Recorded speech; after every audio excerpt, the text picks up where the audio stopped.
black, I guess. Number of risers in unit rise. So total rise is 2840.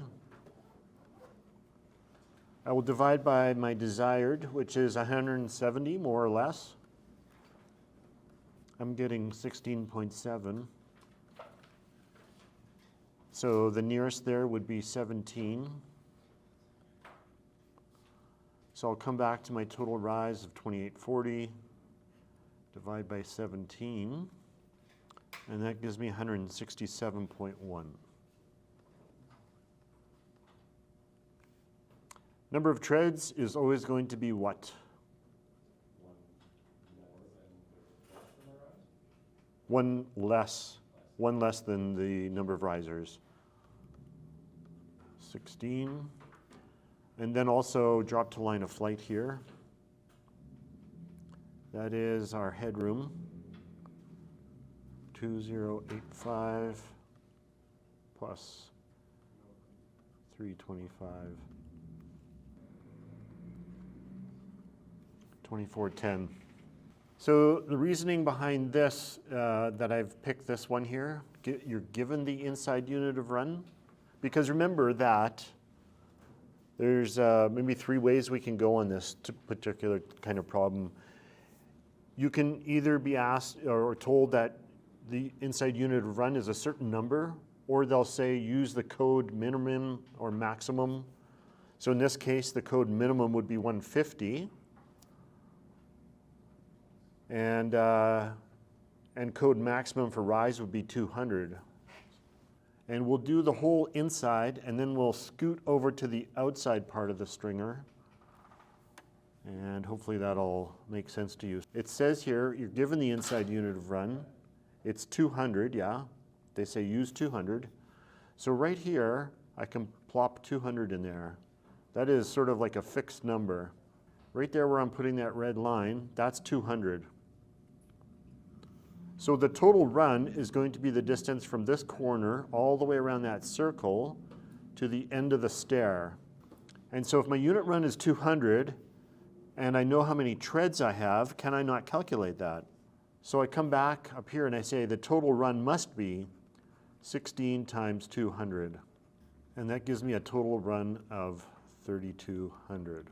That's a little shaky, but you get the idea. The total run in green is 3,200. So the length of that arc is 3,200. Here's where sort of the tricky bit comes in. If the total run is 3,200 and the stair turns 120 degrees, then my total circumference, which is what we're trying to find out right here at this step, is going to be what?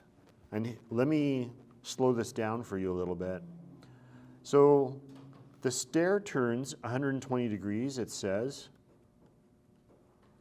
Whereas if this was a full circle going all the way around, like so, including that green bit now, that would be 360 degrees. And what do I know, or what can I compare this to? I can compare it to the total run that I just calculated. And it goes beside the angle that the stair turns. This makes more sense now, hey? The stair turns 120, its total run is 3,200. Now, if I want to full-on figure out the circumference of that full inside circle, I would just have to solve for x. So a little bit of cross multiplication.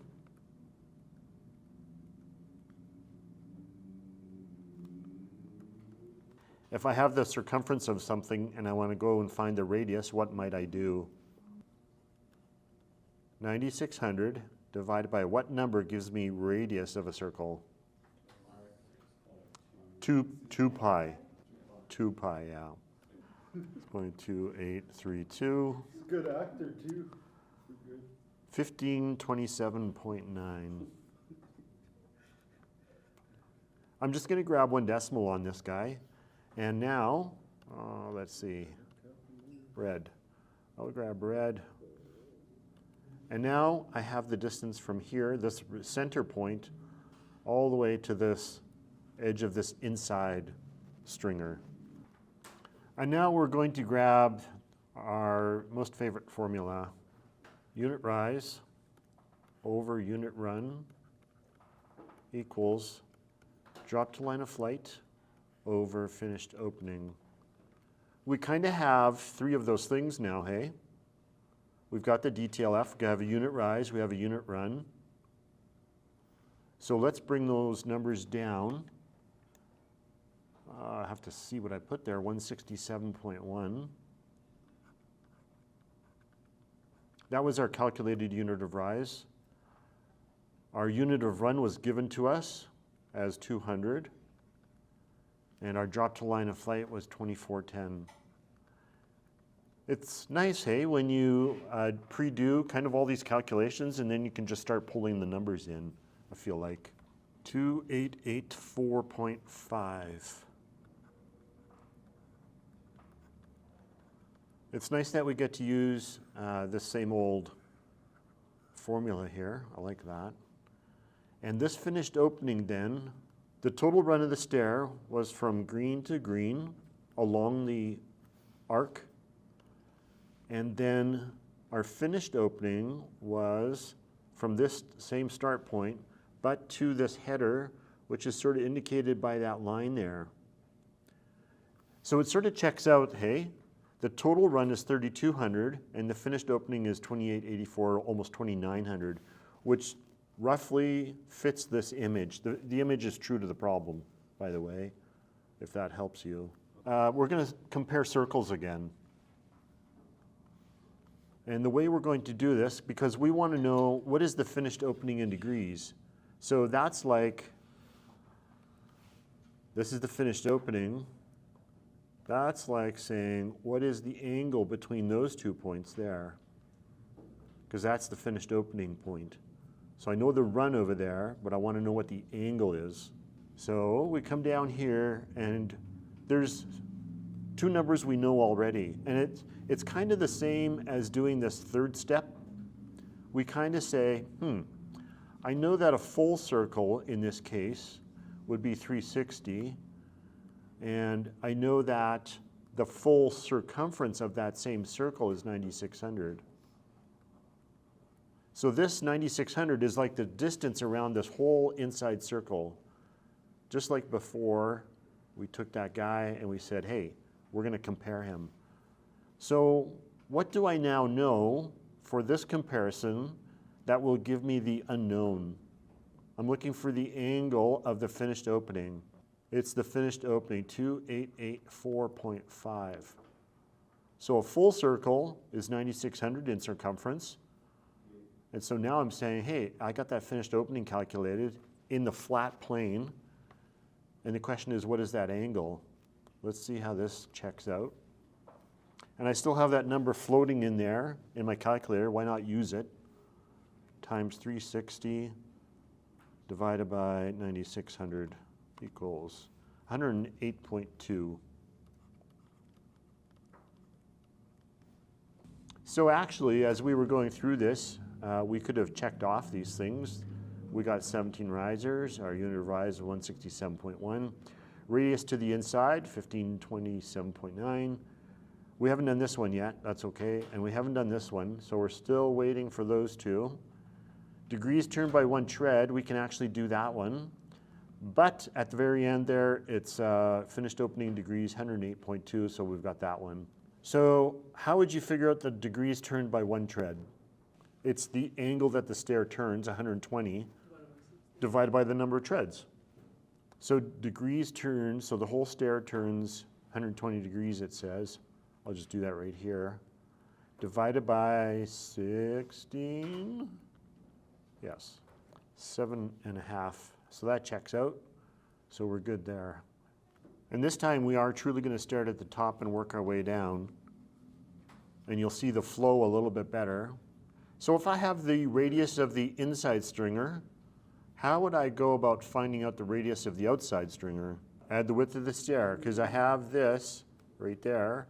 That's my radius to inside. Now I simply add the width of the stair, and I end up with the radius to the outside stringer.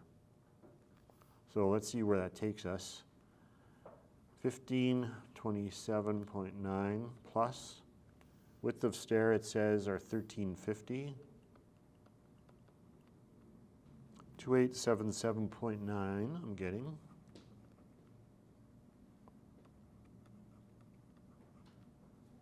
To go from radius to circumference, what do I do? Yeah, multiply by 2 pi.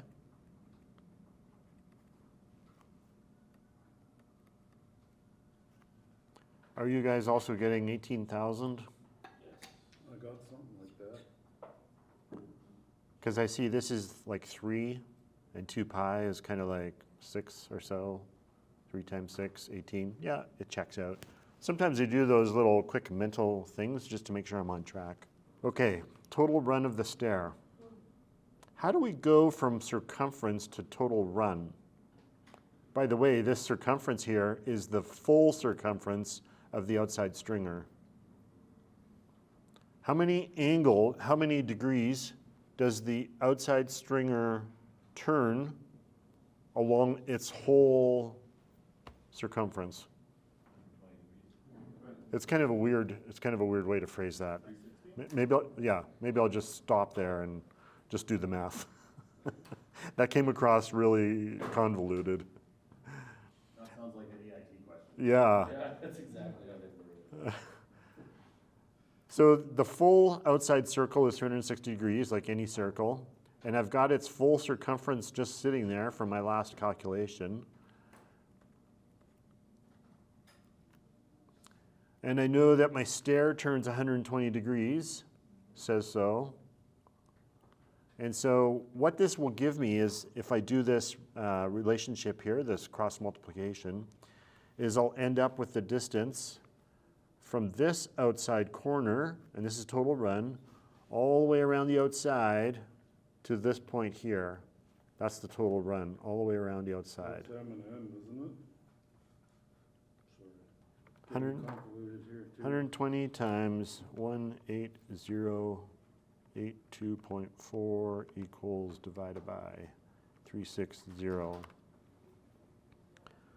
6027.5. 6027.5. Total run of the stair. It's that green line up there.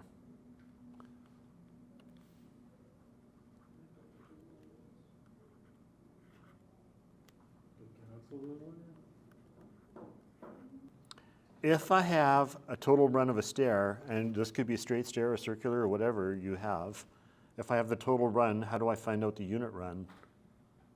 Yeah, divide by the number of treads you have. So the total run, 6027.5, divided by, see how handy that is now? Divided by 16. And this number is still floating around in my calculator. I'm just going to use it. Divided by 16, 376.7.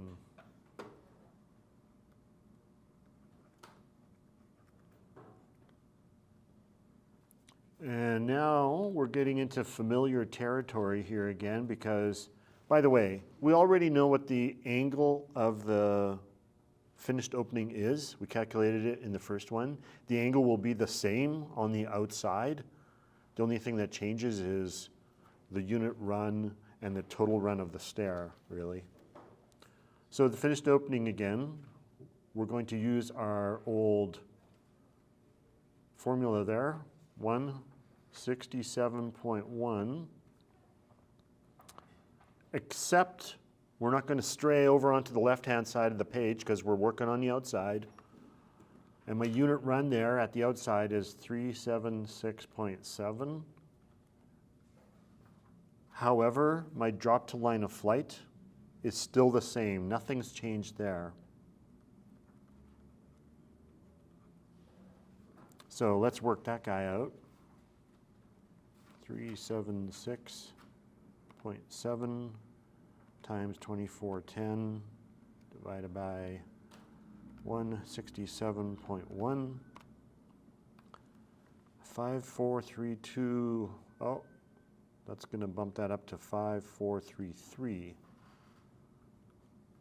5433. And I'll put a 0 there to show that I've properly rounded that. We kind of already have all the answers that, you know, the problem is asking us for. But I'm just running through to do like a second check, double check on this guy. If you get some wrong numbers at the start, then you're really out of luck. So following the same sort of procedure that we did earlier, we're trying to find an angle. 360 degrees would be the full circumference, if you want to look at it that way. 360, I have to stay on the same side, so I'm going to grab that 18,082.4, because that is the full circumference of the outer stringer, the full circle.